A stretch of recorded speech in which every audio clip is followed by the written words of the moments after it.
What's going on, Lakers fans, and welcome into episode 54 of the LakeShow Flow. I am your host, Gio, as the Lakers get an insane win at the buzzer. Austin Reaves in the clutch all week. It's been nothing but Austin Reaves delivering amazing performance after amazing performance. He hits the shot to win the game after the Lakers blew a 15-point lead with 6 minutes left. Before I get into the game, though, I just want to say, if you're new here or you've been here, please leave a like on the video, share the video, leave me a comment. Let's start a dialogue on the channel. But other than that, I'll get right into the game. So Austin Reaves, after dropping 50, 41, he delivers a classic game-winning shot to beat the team that he looked terrible against in the playoffs. And I've been over this. It looked like, he legit was hurt during that playoff series. But it looks like he's better. Like, this is the evolution of Austin Reaves, which, to me, I'm not going to lie.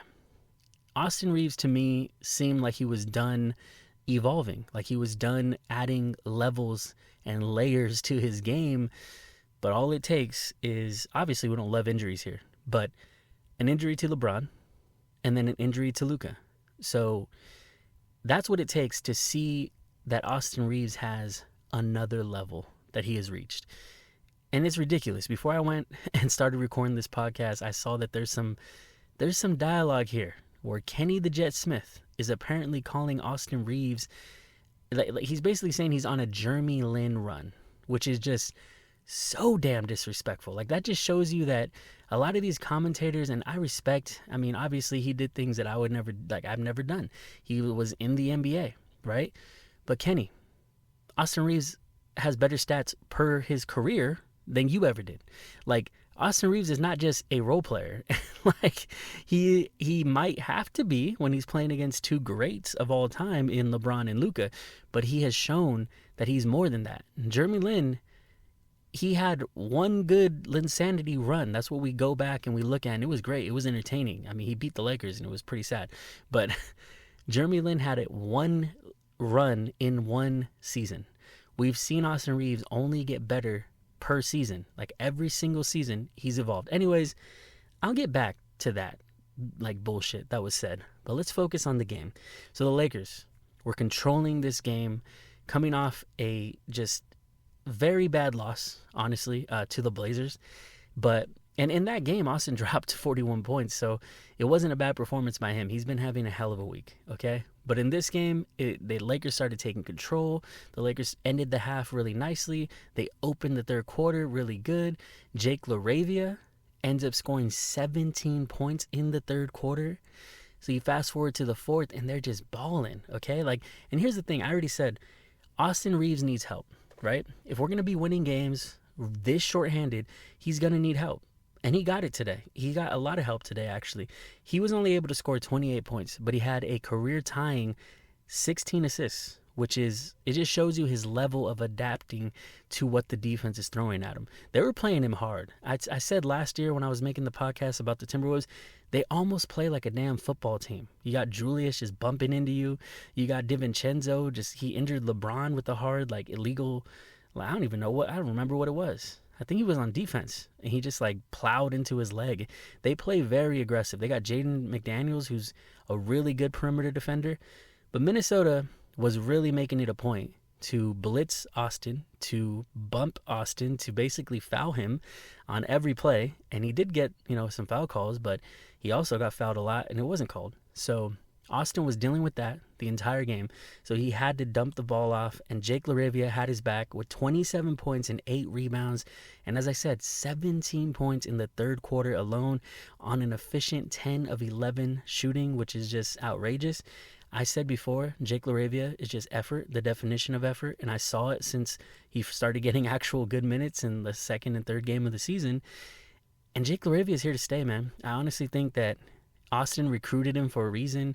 We got him on a cheap deal. I'm excited to see what he can evolve into. He's not a ball handler at all, but as far as spot up shooting, as far as hustling, as far as grabbing boards, like he's really showing his value and his worth to this team. And then we had DeAndre Ayton, who's just having a solid season. In my mind, as long as he's grabbing boards and scoring like over 10, 12 points a game, that's great. But if he can take that to a 15 and 10, a 17 and 10, hell, even a 19 and 10, which might be impossible by the time LeBron's back. But if he just continues to just perform, this team is going to be scary. I mean, we saw how he really held Sabonis in check. We saw tonight how he really held Gobert in check, who isn't the most like scary offensive threat, but it's just nice to see that he can actually put a body on people, and we got to see how he does against Jokic. That's going to be the biggest test. But then we had Rui, who's been solid since the Luka injury, 17 points, 5 rebounds, 4 assists. Would still like some more rebounds. He's getting out-rebounded by Jake LaRivia. Like, I need to see a little bit more from Rui Hachimura on the boards. That's just always been my complaint with him. And then we had Dalton Connect off the bench, 15 points and 2 blocks, which is really just surprising when you think about his defensive liability concerns that have been there since his rookie year last year. So Dalton Connect, I mean, who knows? Maybe we can get solid pieces for him. No, I'm just kidding. I'm not just trying to dump him off, okay? But he's a player that JJ just doesn't fully trust. I don't think that DK even trusts himself. Like, you see him on the court sometimes and he just doesn't look sure of himself. And so to me, let him string together a couple good performances. Maybe the league gets, a little more positive on his value and we could attach him to a trade and it's not just a throw-in. They actually value him. But like I said, Reaves needs help on these games, especially the ones where the Timberwolves are going to have a good defensive scheme. But the most impressive part about Reaves is the fact that he had to adapt in real time to everything Minnesota was. They were just basically focusing on him. He was our only playmaker. We didn't have Gabe, who can sometimes, move the ball around. Jake LaRavia is not going to be doing that, setting people up, Rui is definitely not going to be just setting people up. Ayton's for damn sure not going to be running the offense. But that was the beautiful thing is people stepped up. Reaves found him. 16 assists is no joke. I thought he was going to get 20 at one point. But he was balling from the jump. And in terms of his shot, I mean, obviously that wasn't there. But I mean, balling in terms of distributing the ball, reading the defense, adapting to what's around him. But like I said, this team has so much potential. I've been raving about all these pieces that the Lakers do have. And it's showing so much, especially LeBron has not even played a single minute yet. Luka's obviously going to be out a couple more games. LeBron, I think they said like 2 weeks. So November 15th, they were saying he could be back. And it's going to be interesting when LeBron comes back because you saw how Luka started this year. And unfortunately, he got hurt. And like I said before, I don't blame them for giving him some time off. He needs to fully heal. And even though he got hurt in game 2, like I said before, you need him in game 62. You need him in round 2 of the playoffs. You need him in game 2 of the finals. Like, those are the times where you're going to need him. So you don't want him playing, in these games that aren't really as meaningful yet, because the Lakers are going to be projected to be at least a top 5 seed and higher. Obviously, their potential's a lot higher. But when Luka comes back, I'm interested to see how tongue twister, how the playmaking is distributed between him and Austin when he gets back. I believe, obviously, you're going to run your offense through Luka, but I feel like there's some possessions that need to start with Reaves, even if they end with Luka, right? And vice versa. I feel like you need to have that dynamic offense. Not to mention, when LeBron James comes back, I think LeBron James, at this stage of his career, if you have him, and I've said this before, if you have him off the ball, right, cutting, being a spot-up shooter, can you imagine just the fear that's injected into defenses when you have to deal with Luka or Austin getting a screen from DeAndre Ayton, which apparently is a huge deal this year? I didn't even know it was a stat. But DeAndre Ayton leads the league in points per screen, which is insane. Like, it makes sense that it's a stat. I didn't know. But can you imagine one of them getting the screen, Luka or AR, and they're either going to pick and roll, pick and pop, because Ayton has been really good for mid-range, which is another underrated part of this team right now. Ayton's mid-range floater game is really good. But then you also have LeBron, like, just spotting up in the corner or at the top of the key, wherever, or even cutting, like, just a random cut. Like, there's just so much this team can do. And I'm just excited because last year we got Luka randomly. Like, it wasn't even at the trade deadline. It was, I think, a couple of weeks or a week before. It happened so abrupt. We don't have pieces that are going to fit him perfectly. Like, we had Jackson Hayes, and that was our big, like, for the rest of the year. And we brought in some other bigs like Alex Len, and we tried Koloko. Not enough of Koloko, honestly. But it just wasn't enough. Trey Jamison, like, we just didn't put, or we didn't have enough to put around him, right?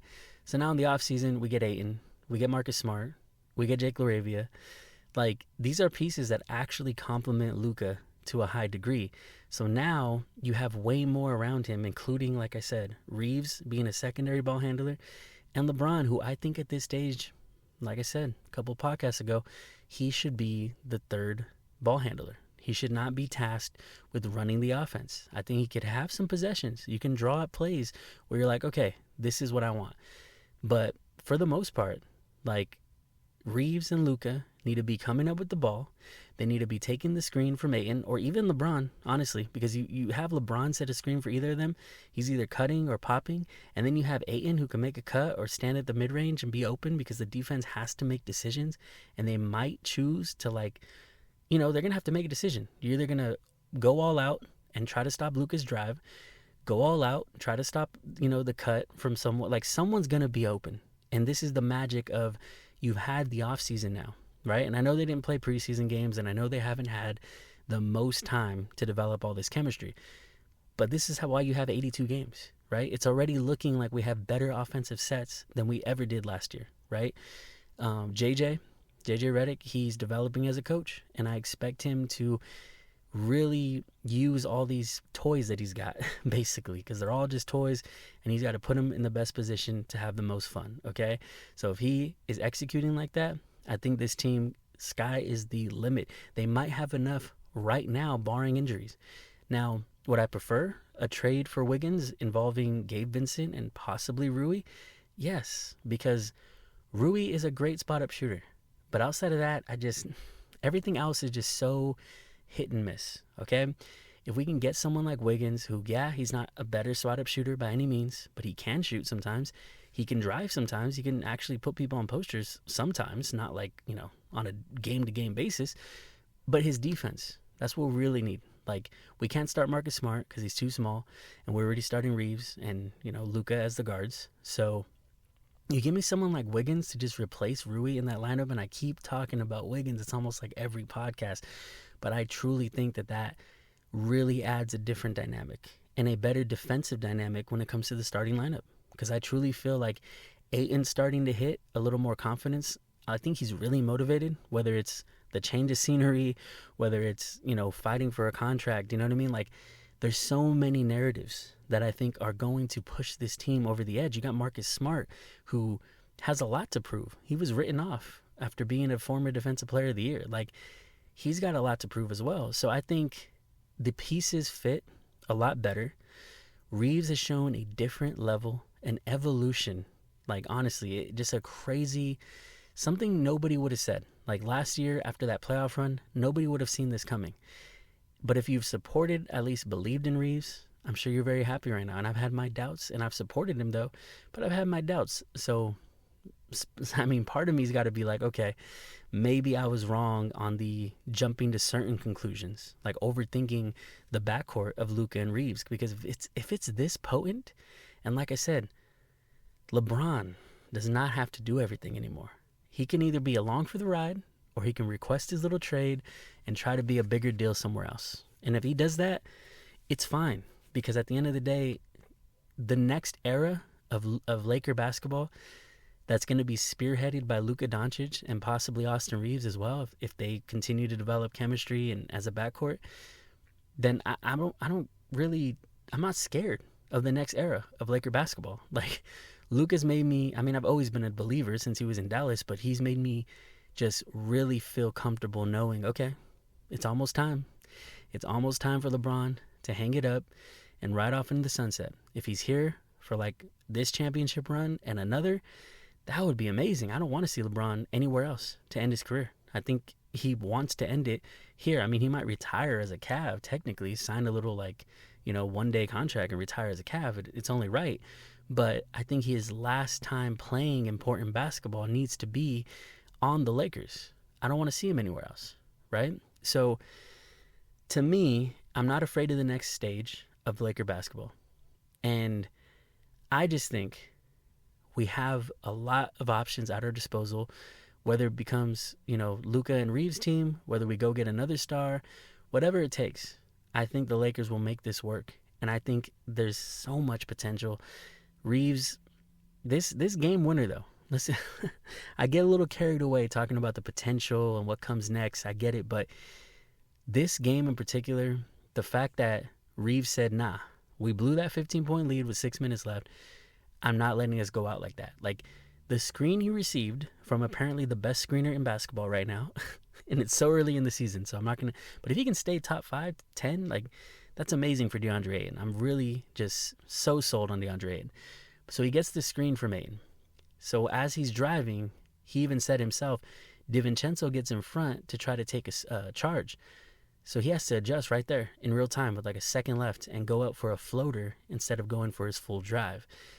And it was just the most beautiful thing. When you see it in slow motion, when you see him make that read and realize, oh shit, it's floater time. Like, it's just, like I said, poetry in motion, beautiful to watch.